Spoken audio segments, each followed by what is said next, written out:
ఒక్క నిమిషం అన్న ఈ నిర్వాసితులు రిప్రజెంటర్ మిగిలిన వాళ్ళు సమయండి నిర్వాసితులు ఒక్క నిమిషం నిర్వాసితులు అంతా ఒక రిప్రజెంటేషన్ ఇస్తాను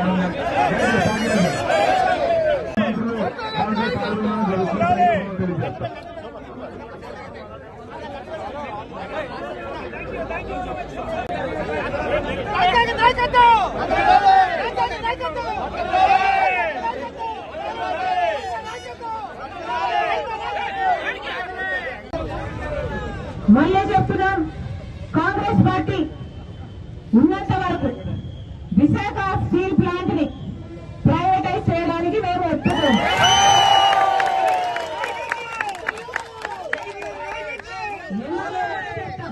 ఎందుకో కూడా చెప్తాం. పక్కనే జింక్ ఫ్యాక్టరీ ఉంది, గుర్తుందా?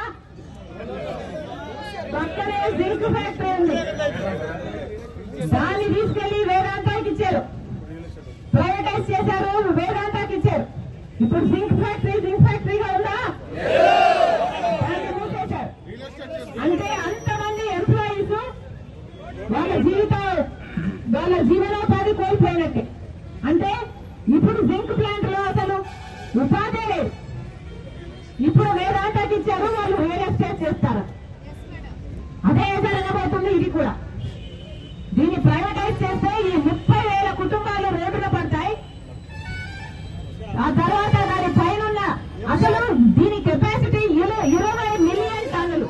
అంటే డైరెక్ట్ గానే 1,00,000 కుటుంబాలకు ఎంప్లాయ్మెంట్ ఇచ్చే ప్రాజెక్ట్.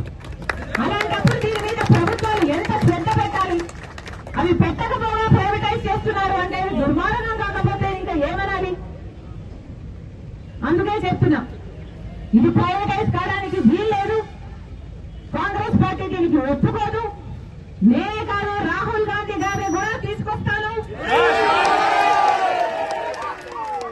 రాహుల్ గాంధీ గారి చేత కూడా ఇది ప్రైవేటైజ్ కావడానికి వీల్లేదు, మేము ఒప్పుకోము అని రాహుల్ గాంధీ గారి చేత కూడా మీకు మాటిస్తామని చెప్తున్నా. మేనిఫెస్టోలో కూడా, రాబోయే ఎన్నికల మేనిఫెస్టోలో కూడా కాంగ్రెస్ పార్టీ ఈ అంశాన్ని చేర్చబోతుంది.